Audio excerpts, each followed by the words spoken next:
ನಮಸ್ತೆ ಸ್ನೇಹಿತರೆ. ಇವತ್ತು ನಾನು ಭಾರತೀಯ ಕಾವ್ಯ ಮೀಮಾಂಸೆನಲ್ಲಿ ಭರತನ ಪರಿಚಯವನ್ನು ಮಾಡಿಕೊಡ್ತಾ ಇದ್ದೀನಿ. ಇದು ಎಲ್ಲ ಪರೀಕ್ಷೆಗಳಿಗೂ ಕೂಡ ಕಾವ್ಯ ಮೀಮಾಂಸೆ ಬಹಳ ಉಪಯುಕ್ತವಾದದ್ದು. ಒಂದು ರೀತಿ ಇದೊಂಥರ ಕಬ್ಬಿಣದ ಕಡಲೆ ಅಂತಲೇ ಹೇಳ್ಬೋದು. ಆದರೂ ಕೂಡ ಅರ್ಥ ಮಾಡಿಕೊಂಡ್ರೆ ಸುಲಭ ಇದೆ. ಹಾಗಾಗಿ ಭಾರತೀಯ ಕಾವ್ಯ ಮೀಮಾಂಸೆನಲ್ಲಿ ನಾನು ಭರತನ ಪರಿಚಯವನ್ನು ಮೊದಲನೇದಾಗಿ ತಿಳಿಸ್ಕೊಡ್ತಾ ಇದ್ದೀನಿ. ಭರತ ಅಂತ ಅಂದ ತಕ್ಷಣ ನಮಗೆ ನೆನಪಾಗುವಂಥ ಅಂಶಗಳನ್ನ ನೋಡ್ತಾ ಬಂದಾಗ ಈತ ಒಂದು ರೀತಿಯಲ್ಲಿ ಭಾರತೀಯ ಕಾವ್ಯ ಮೀಮಾಂಸಕರಲ್ಲಿ ಭರತನೇ ಮೊದಲಿಗ ಅಂತ ಹೇಳ್ಬೋದು. ಇವನೇ ಮೊದಲ ನಾಟ್ಯಶಾಸ್ತ್ರಜ್ಞ ಅಂತ ಕೂಡ ಕರೆಯಲಾಗುತ್ತೆ.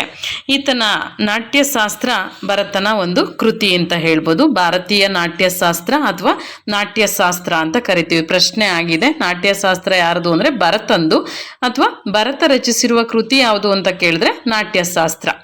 ಭಾರತೀಯ ಕಾವ್ಯ ಮೀಮಾಂಸೆಯಲ್ಲಿ ಆದ್ಯ ಕೃತಿ ಅಂತ ಹೇಳಿ ನಾವು ನಾಟ್ಯಶಾಸ್ತ್ರವನ್ನ ಕರೆಯಲಾಗುತ್ತೆ. ಇದೇ ಭಾರತೀಯ ಕಾವ್ಯ ಮೀಮಾಂಸೆಯ ಒಂದು ಆದ್ಯ ಕೃತಿ ಅಂತ ಹೇಳ್ಬೋದು. ಹಾಗೆ ಭರತನ ಈ ಭಾರತೀಯ ಕಾವ್ಯ ಮೀಮಾಂಸೆಯ ಆದ್ಯ ಪ್ರವರ್ತಕ ಅಂತ ಕೂಡ ನಾವು ಇವನನ್ನ ಕರಿತೀವಿ.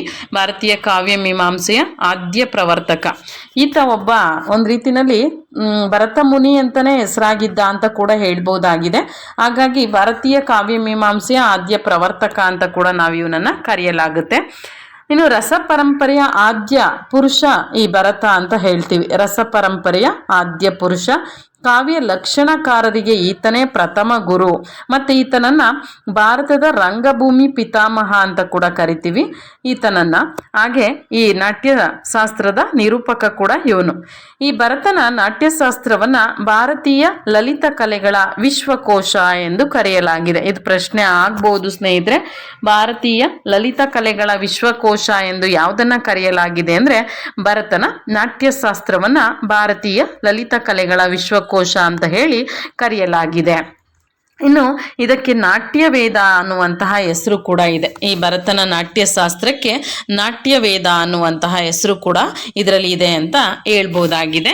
ಇನ್ನು ಭರತನನ್ನ ಭಾರತದ ರಂಗಭೂಮಿಯ ಪಿತಾಮಹ ಅಂತ ಕೂಡ ಕರಿಬಹುದು. ಭರತನನ್ನ ಭಾರತದ ರಂಗಭೂಮಿ ಭಾರತದ ರಂಗಭೂಮಿಯ ಪಿತಾಮಹ ಅಂತ ಹೇಳಿ ಭರತನನ್ನ ಕರಿಬಹುದಾಗಿದೆ.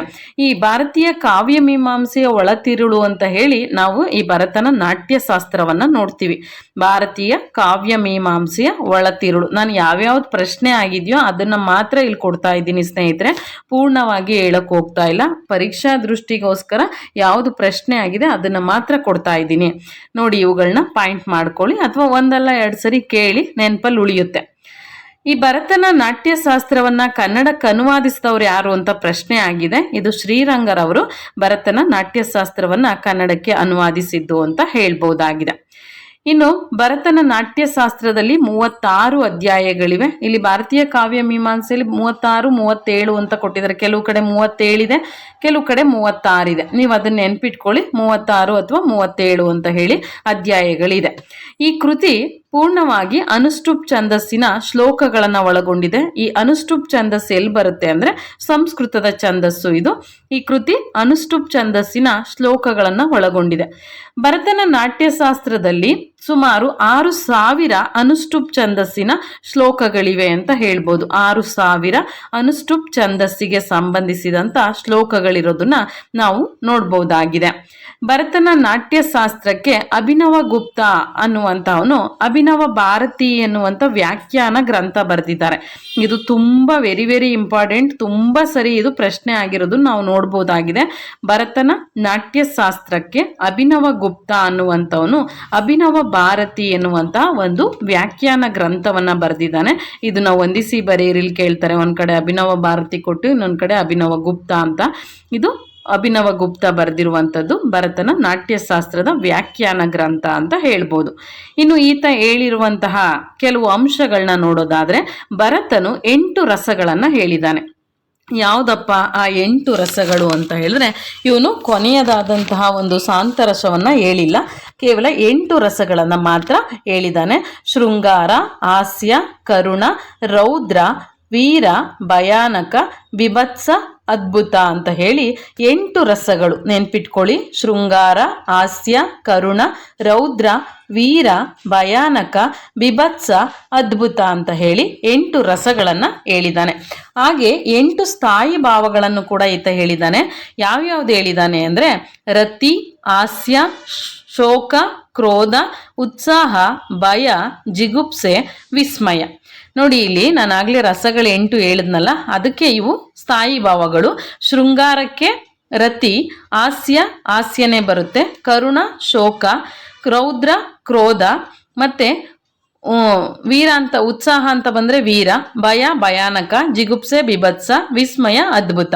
ಈ 8 ರಸಗಳು 8 ಸ್ಥಾಯಿ ಭಾವಗಳು. ರತಿ ಶೃಂಗಾರ, ಹಾಸ್ಯ, ಶೋಕ, ಕರುಣ, ಕ್ರೋಧ, ರೌದ್ರ, ಉತ್ಸಾಹ, ವೀರ, ಭಯ, ಭಯಾನಕ, ಜಿಗುಪ್ಸೆ, ಬಿಭತ್ಸ, ವಿಸ್ಮಯ, ಅದ್ಭುತ ಅಂತ ಹೇಳಿ 8 ರಸಗಳು 8 ಸ್ಥಾಯಿ ಭಾವಗಳನ್ನು ಈತ ಹೇಳಿದ್ದಾನೆ. ಹಾಗೆ ಅವುಗಳ ಜೊತೆ 8 ಸಾತ್ವಿಕ ಭಾವಗಳನ್ನು ಕೂಡ ಈತ ಹೇಳಿದ್ದಾನೆ. 8 ಸಾತ್ವಿಕ ಭಾವಗಳು ಯಾವುದಪ್ಪ? ಸಾತ್ವಿಕ ಭಾವ ಮೈ ಮರೆಯುವಿಕೆ, ಬೆವರೋದು, ಮತ್ತೆ ರೋಮಾಂಚಕ, ಮತ್ತೆ ಸ್ವರಭೇದ, ನಡುಕ, ಮುಖದ ಬಣ್ಣ ಬದಲಾಗೋದು, ಕಂಬನಿ, ಮೂರ್ಛೆ, ಇವುಗಳನ್ನು ಸಾತ್ವಿಕ ಭಾವಗಳು ಅಂತ ಹೇಳಿ ಆತ ಕರೆದಿರೋದನ್ನು ನಾವು ನೋಡ್ಬೋದಾಗಿದೆ. 8 ಸಂಚಾರಿ ಭಾವ, 8 ರಸಗಳು, 8 ಸ್ಥಾಯಿ ಭಾವಗಳು, 8 ಸಾತ್ವಿಕ ಭಾವಗಳು ಅಂತ ಹೇಳಿ ಇವುಗಳನ್ನು ಬರೆದಿದ್ದಾನೆ. ಇನ್ನು 33 ಸಂಚಾರಿ ಭಾವಗಳನ್ನು ಈತ ಹೇಳಿದ್ದಾನೆ. ಈತ ಹೇಳಿರುವ ಸಂಚಾರಿ ಭಾವಗಳು ಎಷ್ಟು ಅಂದರೆ 33. ನೀವು ನೆನ್ಪಿಟ್ಕೊಳ್ಬೇಕು, ಬಹಳ ಈಸಿಯಾಗಿ ನೆನ್ಪಿಟ್ಕೊಳ್ಬೋದು. ರಸ, ಸ್ಥಾಯಿ ಭಾವ, ಸಾತ್ವಿಕ ಭಾವ 3 ಕೂಡ 8, ಸಂಚಾರಿ ಭಾವಗಳು ಬಂದಾಗ 33, ಮತ್ತು ಈತನ ಅಧ್ಯಾಯ ಅಂತ ಬಂದಾಗ ನಾವು 36 ಅಥವಾ 37 ಅಂತ ಹೇಳಿ ನೆನ್ಪಿಟ್ಕೊಳ್ಬಹುದಾಗಿದೆ. 33 ಸಂಚಾರಿ ಭಾವಗಳನ್ನು ಈತ ಹೇಳಿದ್ದಾನೆ. ಹಾಗೆ 4 ಅಭಿನಯಗಳನ್ನು ಹೇಳಿದ್ದಾನೆ. ಯಾವುದು ಅಭಿನಯಗಳು ಅಂದರೆ ಆಂಗಿಕ, ವಾಚಿಕ, ಆಹಾರ್ಯ ಮತ್ತು ಸಾತ್ವಿಕ ಅಂತ ಹೇಳಿ 4 ಅಭಿನಯಗಳನ್ನು ಕೂಡ ಈತ ಹೇಳಿರುವಂಥದ್ದನ್ನು ನಾವು ನೋಡ್ಬೋದಾಗಿದೆ. ಇನ್ನು ಹಾಗೆ ಈತ ಹೇಳಿರುವಂತಹ 11 ಅಂಶಗಳನ್ನು ಕೂಡ ಈತ ತಿಳಿಸಿದ್ದಾನೆ. ಏನಪ್ಪ ಈ 11 ಅಂಶಗಳು ಅಂತ ಅಂದರೆ, ಈ 11 ಅಂಶಗಳಲ್ಲಿ ರಸ, ಭಾವ, ಅಭಿನಯ, ಹಾಗೆ ಧರ್ಮಿ, ವೃತ್ತಿ, ಪ್ರವೃತ್ತಿ, ಸಿದ್ಧಿ, ಸ್ವರ, ಅಥೋದ್ಯ, ಗಾನ, ರಂಗ ಅಂತ ಹೇಳಿ 11 ಅಂಶಗಳನ್ನು ಈತ ತಿಳಿಸಿರೋದನ್ನ ನಾವು ನೋಡ್ಬೋದಾಗಿದೆ. 11 ಅಂಶಗಳನ್ನು ಈತ ತಿಳಿಸಿದ್ದಾನೆ. ಹಾಗೆ 10 ಕಾವ್ಯ ಗುಣಗಳನ್ನು ತಿಳಿಸಿದ್ದಾನೆ, 10 ಕಾವ್ಯ ದೋಷಗಳನ್ನು ತಿಳಿಸಿದ್ದಾನೆ. ನಾನು ಕೆಳಗಡೆ ಕೊಡ್ತೀನಿ, ಇದ್ರ ಬಗ್ಗೆ ಹೇಳಿದ್ದೀನಿ. 10 ಕಾವ್ಯ ಗುಣ ಯಾವುದು, 10 ಕಾವ್ಯ ದೋಷ ಯಾವುದು ಅಂತ ಹೇಳಿ ನೀವಲ್ಲಿ ನೋಡಿ. ಕಾವ್ಯ ಗುಣಗಳು ಎಷ್ಟು ಅಂತ ಕೇಳಿದ್ರೆ ಬರುತ್ತೊಂದು 10, ಕಾವ್ಯ ದೋಷಗಳು ಎಷ್ಟು ಅಂತ ಕೇಳಿದ್ರೆ 10, ಅದನ್ನು ನೆನ್ಪಿಟ್ಕೊಳ್ಳಿ.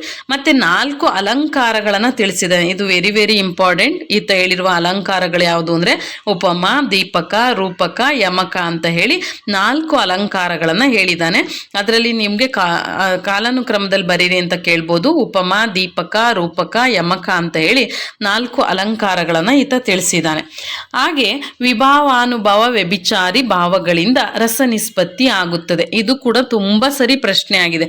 ವಿಭಾವಾನುಭವ ವ್ಯಭಿಚಾರಿ ರಸ ನಿಷ್ಪತ್ತಿ ಅಂತ ಹೇಳಿ ಯಾರು ಹೇಳಿರೋದು ಅಂತ ಕೇಳಿದ್ರೆ ಇದನ್ನು ಹೇಳಿರುವಂಥವನು ಭರತ ಅಂತ ಹೇಳಿ ನೀವು ಬರಿಬೇಕಾಗುತ್ತೆ.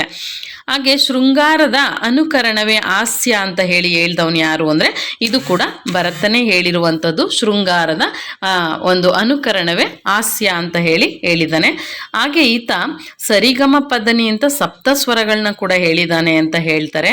ಮತ್ತು 4 ವಾದ್ಯಗಳ ಹೆಸರನ್ನು ಕೂಡ ಈತ ಹೇಳಿದ್ದಾನೆ. 2 ಧರ್ಮಿಗಳ ಹೆಸರನ್ನು ಹೇಳಿದ್ದಾನೆ. ಹಾಗೆ 4 ವೃತ್ತಿಗಳು, 4 ಪ್ರವೃತ್ತಿಗಳನ್ನು ಕೂಡ ಈತ ಹೇಳಿದ್ದಾನೆ ಅಂತ ಹೇಳ್ಬೋದು. ವೃತ್ತಿಗಳು ಯಾವುವು, ಪ್ರವೃತ್ತಿಗಳು ಯಾವುವು ಅಂತ ಬಂದಾಗ 4 ವೃತ್ತಿಗಳು, 4 ಪ್ರವೃತ್ತಿಗಳನ್ನು ಕೂಡ ಈತ ಹೇಳಿದ್ದಾನೆ ಅಂತ ನೋಡ್ಬೋದು. ಇನ್ನು ಭರತನಿಗಿಂತ ಮೊದಲು ಶಿಲಾಲಿ, ಕೃಶಾಶ್ವ ಮತ್ತು ವರರುಚಿ ಅನ್ನುವಂಥವ್ರು ನಾಟ್ಯ ಸೂತ್ರಗಳನ್ನು ರಚಿಸಿದ್ರು ಅಂತ ಹೇಳಲಾಗುತ್ತೆ. ಆದರೆ ಅದ್ಯಾವುದು ಕೂಡ ದೊರೆತಿಲ್ಲ. ಇನ್ನು ಈ ಭರತನು ಇಂದ್ರ ಸಭೆಯಲ್ಲಿ ಅಪ್ಸರೆಯರಿಂದ ಲಕ್ಷ್ಮೀ ಸ್ವಯಂವರ ಎಂಬ ನಾಟಕವನ್ನು ಆಡಿಸ್ತಾ ಅಂತ ಹೇಳಿ ಕಾಳಿದಾಸ ತನ್ನ ವಿಕ್ರಮೋರ್ವಶಿ ಅನ್ನುವಂಥ ಕೃತಿಯಲ್ಲಿ ಉಲ್ಲೇಖ ಮಾಡಿದ್ದಾನೆ. ಭರತ ಇಂದ್ರ ಸಭೆಯಲ್ಲಿ ಅಪ್ಸರೆಯರಿಂದ ಲಕ್ಷ್ಮೀ ಸ್ವಯಂವರ ಅನ್ನುವಂಥ ನಾಟಕವನ್ನು ಆಡಿಸ್ತಾ ಅಂತ ಹೇಳಿ ತನ್ನ ಕೃತಿಯಾದಂಥ ವಿಕ್ರಮೋರ್ವಶಿಯಲ್ಲಿ ಈ ಕಾಳಿದಾಸ ಹೇಳಿದ್ದಾನೆ. ಅಂದರೆ ದೇವೇಂದ್ರನ ಎದುರಿನಲ್ಲೇ ಅಪ್ಸರೆಯರಿಂದ ಈ ಒಂದು ನಾಟ್ಯವನ್ನ ಮಾಡಿಸ್ತಾ ಭರತ ಅಂತ ಹೇಳಿ ಆತ ಬರೆದಿರೋದನ್ನ ನಾವು ನೋಡ್ಬೋದಾಗಿದೆ. ಇನ್ನು ಭರತ ತನ್ನ ಒಂದು ಕಾವ್ಯದ ಬಗ್ಗೆ ಏನಂತ ಹೇಳಿದ್ದಾನೆ ಆತ ಅಂತ ನೋಡೋದಾದ್ರೆ, ಕಾವ್ಯೇಶು ನಾಟಕಂ ರಮ್ಯಂ ಅಂತ ಹೇಳಿ ಕಾವ್ಯದ ಬಗ್ಗೆ ಆತ ಹೇಳಿರೋದನ್ನ ನಾವು ನೋಡ್ಬೋದಾಗಿದೆ. ಕಾವ್ಯೇಶು ನಾಟಕಂ ರಮ್ಯಂ ಅಂತ ಹೇಳಿ ಈತ ಕಾವ್ಯದ ಬಗ್ಗೆ ಹೇಳಿರುವಂಥದ್ದನ್ನ ನಾವು ನೋಡ್ತೀವಿ. ಹಾಗೆ ಈತ ಮತ್ತೆ ಹೇಳ್ತಾನೆ, ಲೋಕದ ನಡವಳಿಕೆಯನ್ನು ಅನುಸರಿಸುವುದೇ ನಾಟ್ಯ ಅಂತ ಹೇಳಿದ್ದಾನೆ. ಲೋಕದ ನಡವಳಿಕೆಗಳನ್ನು ಅನುಸರಿಸುವುದೇ ನಾಟ್ಯ. ಲೋಕ ವೃತ್ತಾನುಕರಣಂ ನಾಟ್ಯಂ ಅಂತ ಕೂಡ ಈತ ಹೇಳಿದ್ದಾನೆ. ಇವೆಲ್ಲ ಪ್ರಶ್ನೆ ಆಗಿದ್ದಾವೆ, ಹಾಗಾಗಿ ಕೊಟ್ಟಿದ್ದೀನಿ. ಲೋಕ ವೃತ್ತಾನುಕರಣಂ ನಾಟ್ಯಂ ಅಂತ ಹೇಳಿ ಈತ ಹೇಳಿದ್ದಾನೆ. ಹಾಗೆ ತ್ರೈಲೋಕ್ಯವೆಲ್ಲದರ ಒಂದು ಭಾವದ ಅನುಕೀರ್ತನವೇ ನಾಟ್ಯ ಅಂತ ಕೂಡ ಈತ ಹೇಳಿರೋದನ್ನ ನಾವು ನೋಡ್ಬೋದಾಗಿದೆ. ಇವು ಕಾವ್ಯದ ಬಗ್ಗೆ ಭರತ ಹೇಳಿರುವಂತಹ ಕೆಲವು ಮಾಹಿತಿ.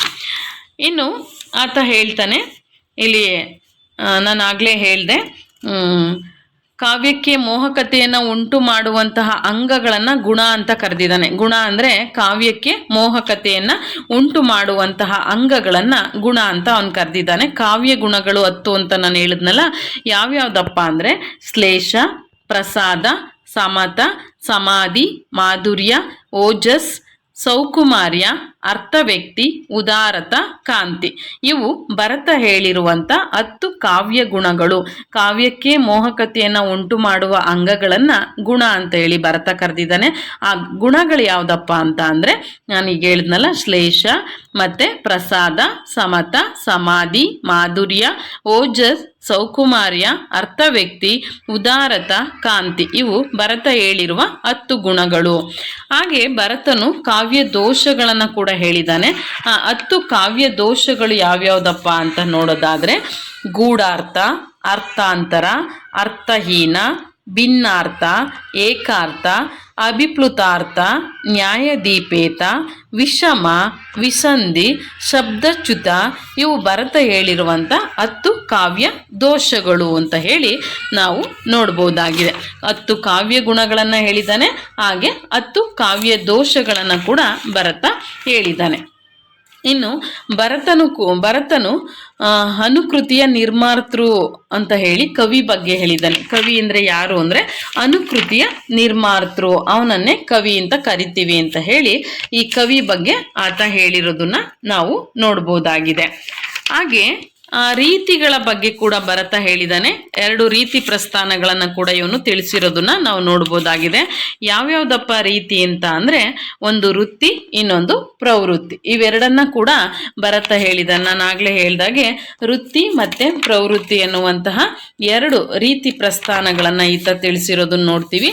ಆ ವೃತ್ತಿನಲ್ಲಿ ಯಾವ್ಯಾವ್ದು ಬರುತ್ತೆ, ಪ್ರವೃತ್ತಿನಲ್ಲಿ ಯಾವ್ಯಾವ್ದು ಬರುತ್ತೆ ಅಂತ ನೋಡಿದಾಗ, ವೃತ್ತಿ ಅದರಲ್ಲಿ ಬರುವಂಥದ್ದು ಭಾರತಿ, ಸಾತ್ವತಿ, ಆರ್ಯಭಟಿ, ಕೈಕಶಿ ಅಂತ ಹೇಳಿ ಇದು ವೃತ್ತಿನಲ್ಲಿ ಬರುವಂಥದ್ದನ್ನ ನಾವು ನೋಡ್ಬೋದು. ಭರತ ಹೇಳಿರುವಂತಹ ವೃತ್ತಿಯಲ್ಲಿ ಬರುವಂಥವು ಯಾವ್ಯಾವು ಅಂತ ಅಂದರೆ, ಅವುಗಳು ಭಾರತಿ, ಸಾತ್ವಕಿ, ಕೈಕಶಿ, ಆರ್ಯಭಟಿ ಅಂತ ಹೇಳಿ 4 ವೃತ್ತಿಗಳನ್ನ ಹೇಳಿದ್ದಾನೆ.